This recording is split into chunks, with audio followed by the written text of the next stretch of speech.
Welcome back to Travis RC. In the last video, you saw us get our front clip, our rear clip, and our driveline all installed here on the EB48 2.2. In this video, we build the shocks, get them on here, and we're going to have a rolling chassis by the end of it.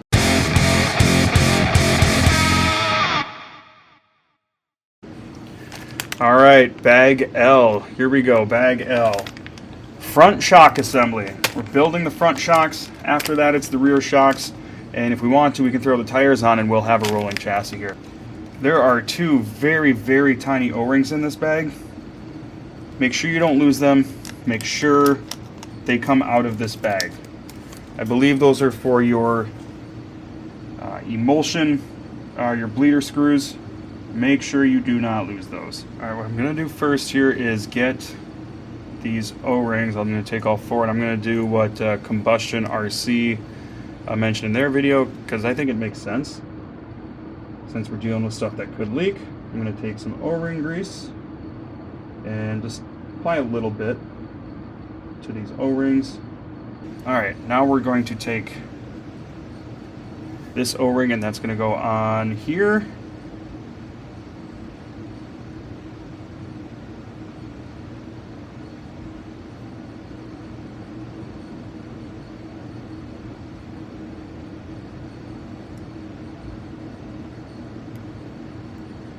Of course, I'm trying to be careful not to do any O-ring damage here. There's kind of a little groove down here for this O-ring, and it's probably hard to see, but that's where she goes. Let's make sure that's exactly where it should be, and it is. We are going to take this piece, and basically like the flange is going to be sticking up towards us right now. Of course, if we don't drop it in there. Then we need an O-ring to go down in there.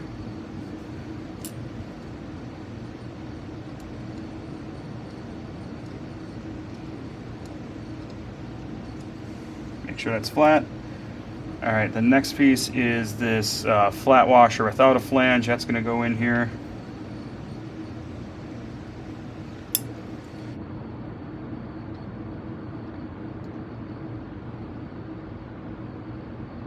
Then one more O-ring.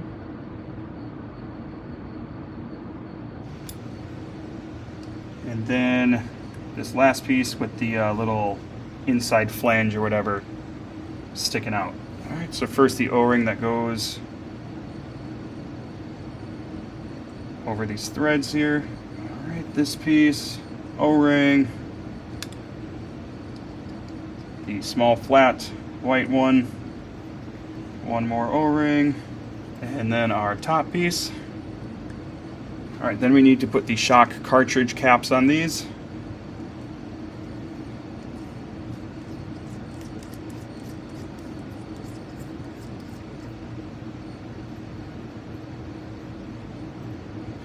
And then I'm going to use our shock tools, and that's going to fit in the 12 millimeter part there. And I'll just grab hold and make sure that's snug, but not super tight. Same thing on this one. Alright, on to the shock shafts. For our shock shafts, we start with our shaft.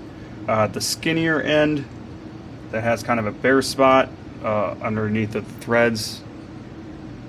Hopefully you can see that. You're going to put this rubber washer on that.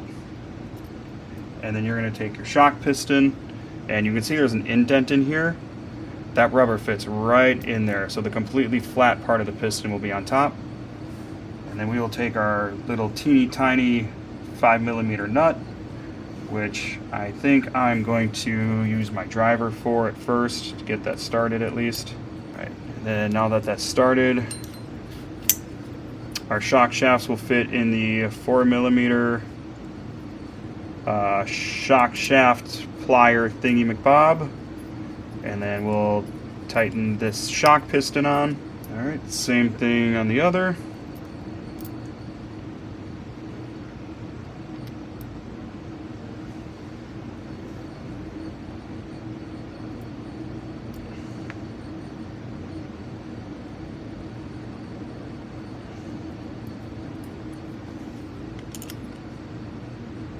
now that we've done that, we're going to go ahead and put some shock oil on our shafts here per the manual, because that's going to help us from tearing up the O-rings and everything that we have in the shock bodies.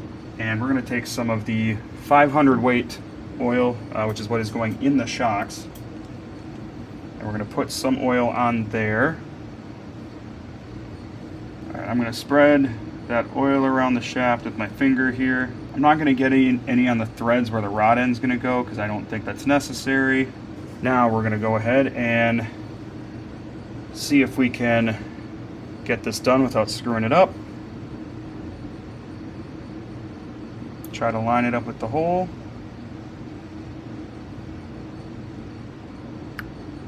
All right. And perfect, we got one in. Now for the other. All right, we got two in. Now, this is going to be the scary part for me. And now we're going to get the boots on the shocks here. And these are important because without these, your shock shafts are going to get scratched up. It's going to tear up your O-rings, and then you're going to be leaking oil out of these, and you won't even really be able to tell probably unless you take them apart, because you're not going to see those shock shafts with this boot on. So it looks like this should just slide over this cap that's on the bottom.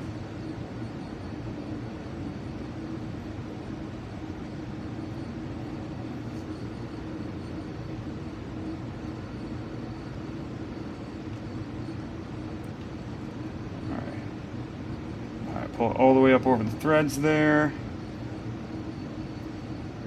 and then see if we can get that to come over the cap.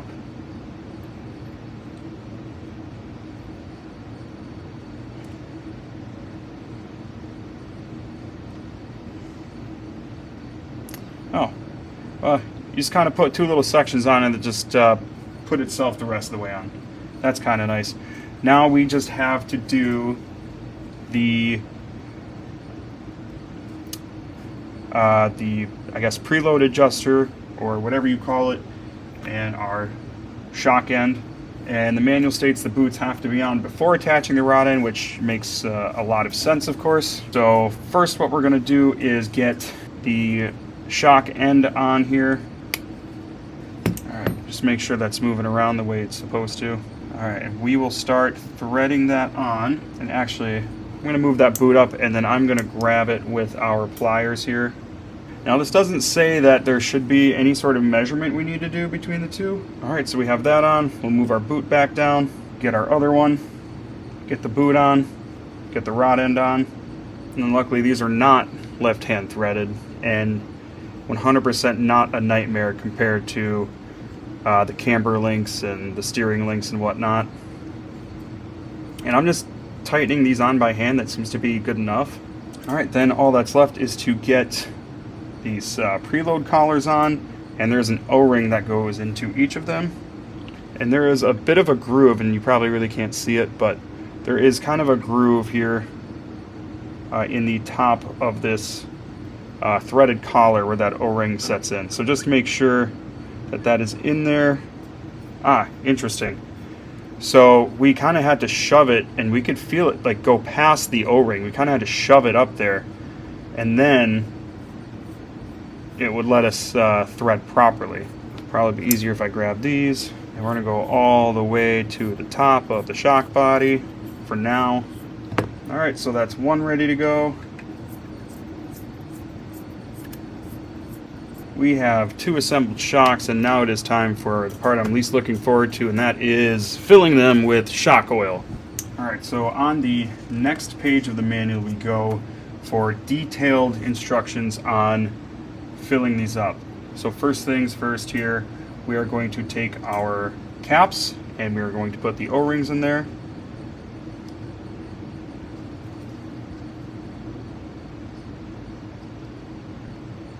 Kind of have to shove it down there to get it to set how it needs to, and just look around and make sure that's even and where it needs to be. And that one is good.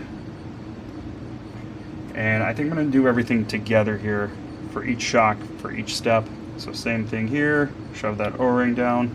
Alright, so there's two caps Next we need to take our emulsion screws and put the O-rings on them. So what it wants us to do here is take the O-rings, and remember these are teeny tiny. We're going to put a little bit of oil on them, just a tiny drop.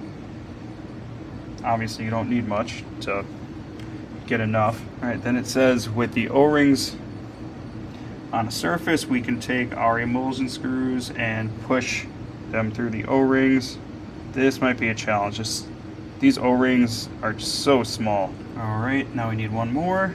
Step 2, fill the shock with oil all the way to the top and pump the shaft up and down 3 times. Now this shock stand, which I thought was for 8 scale shocks, which, I mean it is, but it doesn't seem to love the boots, I guess. I don't know. Let me make sure this boot is straight and everything too, because I want that to look good later on. Alright, here goes nothing. Double check that we have 500 weight. And we do.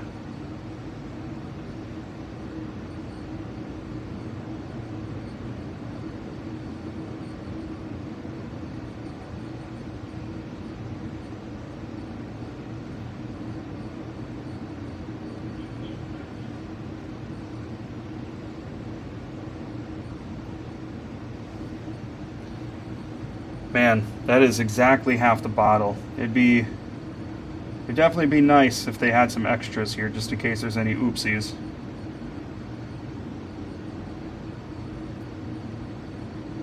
Hopefully there's a little extra in here in case we need to do a top off. Alright, so there is. Alright, so now what it wants us to do is pump the shock shaft up and down 3 to 5 times. We're going to do 5. We're going to go slow. 1.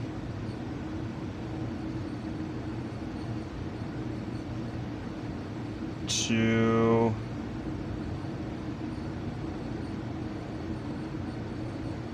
3. 4, 5. 1, 2, 3, 4, 5. Alright, so we've pushed some air to the top. And now I'm going to let these sit for about 15 minutes. The manual doesn't say you need to do this, but it's not going to hurt anything to let some of the air come out. So we'll leave that sit for a little bit. I can see lots of little bubbles popping. Alright, now I'm just going to do one shock at a time here for the rest of it, but I let both sit for probably honestly less than 5 minutes, and there haven't been any more bubbles coming to the surface, so I'm going to top these up because it does say to fill them up all the way, and we're just under completely full. Alright, now it says to put a cap on. I'm going to put this on carefully. Alright, and I'm going to snug this a little bit. And actually I am going to do that with the other shock here as well. Alright, now it says with the shock at about a 45-degree angle, push and hold the shock shaft to the top of the stroke and insert the emulsion screw with seal. Oil should leak out during this process. If it doesn't, that means we don't have enough oil in here, and I would like to not have to open the shocks back up. So these are probably 1.5 millimeter. Yes, they are. So we'll make sure our emulsion screw is ready, and then we are at about a 45-degree angle, and we are going to push and hold and go to the top. And no oil came out there, so hopefully we see some oil coming out when we put our screw in. And I do not see any oil. So we're going to take our emulsion screw out, and we're going to take the cap back off and try again. That has to be enough. That just has to be. Alright, let's try that again. 45-degree angle. We have our bleeder hole up top here. And I'm going to push the shaft. Oh yeah, Lots of excess now. I feel like the amount of oil that just came out of there is like the amount that we just put in. So we must have been really damn close. All right. So now emulsion screw goes in, more oil comes out, and I'm going to make sure I wipe the excess oil off.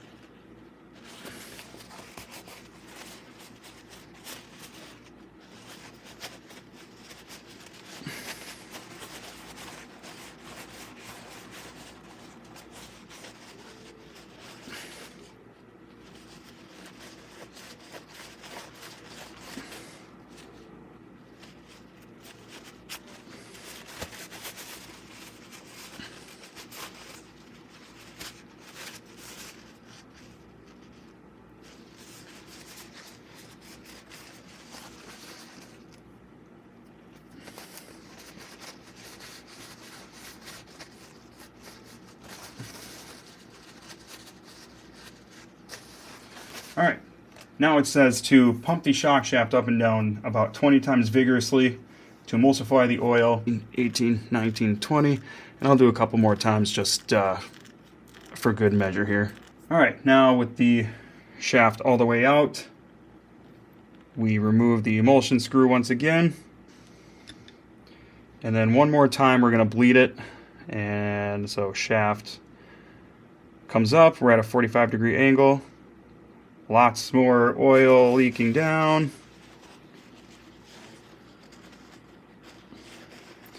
And the manual does say oil will leak at this point again. And then the emulsion screw goes back in.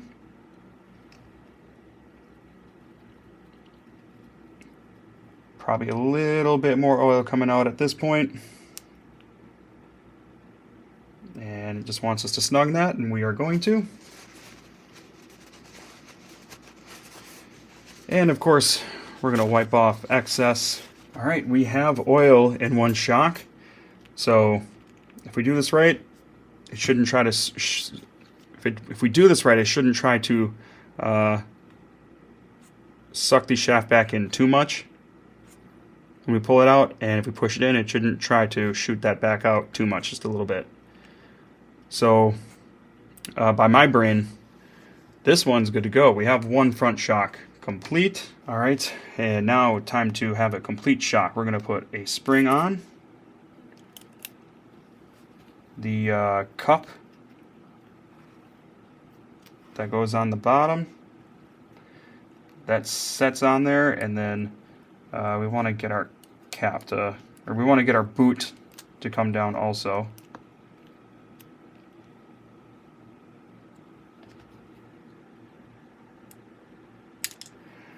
So one thing that's kind of nice is because this the spring cup is so tall, if your shock shaft boot for some reason doesn't go all the way down to the bottom, this will help protect that little area where you know, if it comes back up, then it should still have protection from any debris. All right, then we can put our spring down on there, and then we just have these very long, I guess basically set screws that will hold that spring cup in place. Probably could have used a driver for this. This is kind of a long little screw, and it looks like that'll just go all the way through if you let it. So don't expect this to get tight. All that's doing is just holding it on there. And we have one complete front shock. See how that feels? I guess I didn't realize the springs would make the noise, but I think the shocks feel good at least.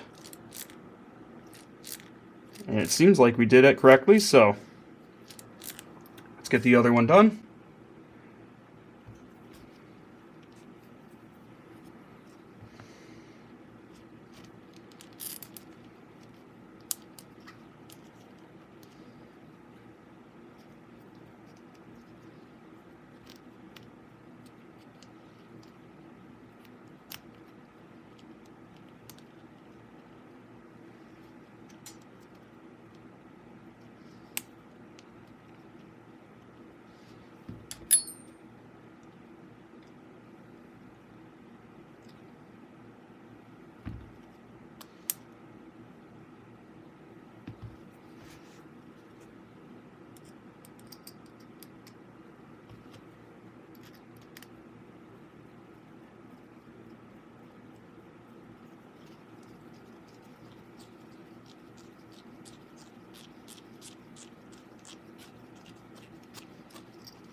All right, now we have 2 complete shocks.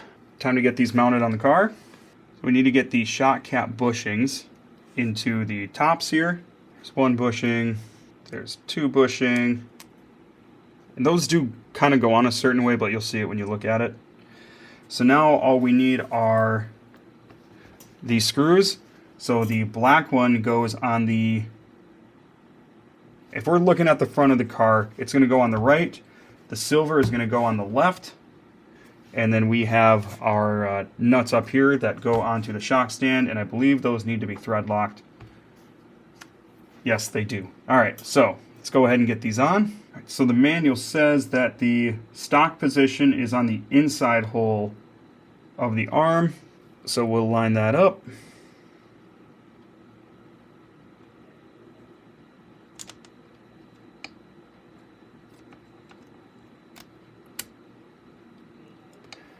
All right, and then slide that on the top.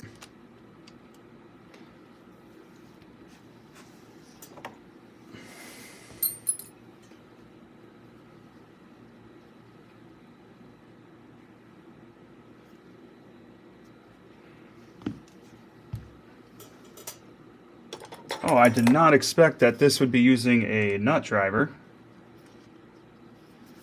It looks like it's going to be a 5.5 millimeter.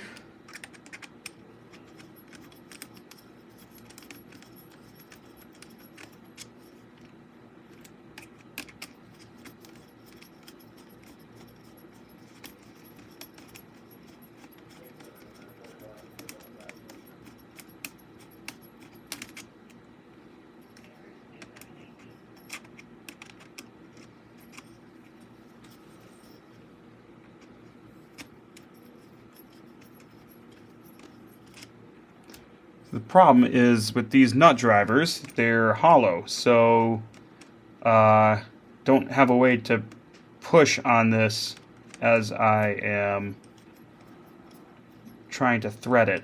That's, am I just not in all the way, or what's going on? Well, I guess I'll have to see if I can start it with my fingers. Maybe that did it.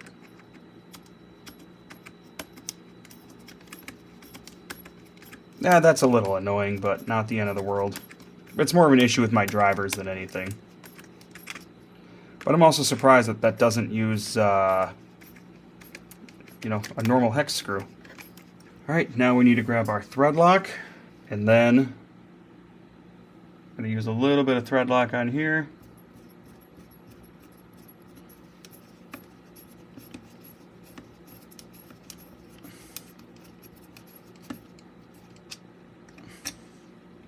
Alright, just like that, we have our front shocks on the car here. One thing that you want to make note of, and it says it in the manual and I just completely forgot, is on the right hand side of the car, this is the front, this is the right hand side of the car, you have your silver screw, and that is a left hand thread. The black, right hand thread. Left hand thread, right hand thread. I sat here for a while trying to get this to thread and it wouldn't, and then I decided to check with the manual again, and yeah, that's just make note of that. Spin left, spin right. So far, man, this has been just such a fun build, and I couldn't ask for much better for a first kit so far. I will say one more thing too. My OCD is driving me crazy, is that this one is black and this one is silver. That's a me problem. But otherwise, front shocks are good to go. And now it's time to move on to the rear shocks, which are built the same exact way. I believe they're basically mounted the same exact way as well. So it's time to rip open into bag M.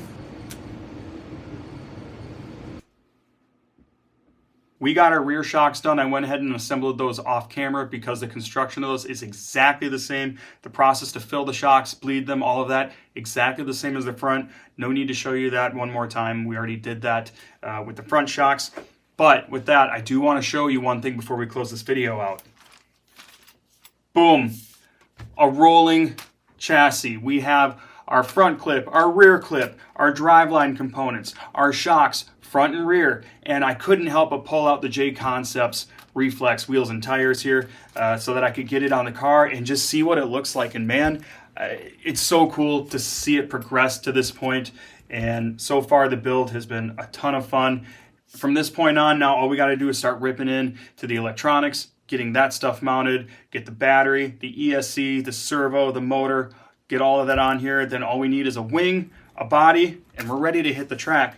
I'm not sure how that's going to go because I haven't soldered for probably 3 years since we did the Wildside build. And you can always look back at my YouTube channel and you can see the Wildside low C LNT build that we did. That was the first RC that really kind of kicked off this channel. And that's officially been sold. I'm going to miss it. And we'll talk more about that in a different video. But the evolution of Travis RC starts with this right here, this Tekno EB48 2.2. It's almost done. Do not miss the next video because we're gonna get these electronics in and we're gonna power this thing up for the very first time. So anyways, guys, as always, thank you so much for checking out Travis RC. Thanks for watching this build series. This whole thing has been super exciting. It's almost time to hit the track. I can't wait. As of the recording of this video, we're only a couple weeks from hitting the track for the first time. September 6th is gonna be a huge day, and you bet that there's gonna be video on that too. As always, guys, thank you for checking out Travis RC. We'll see you in the next one.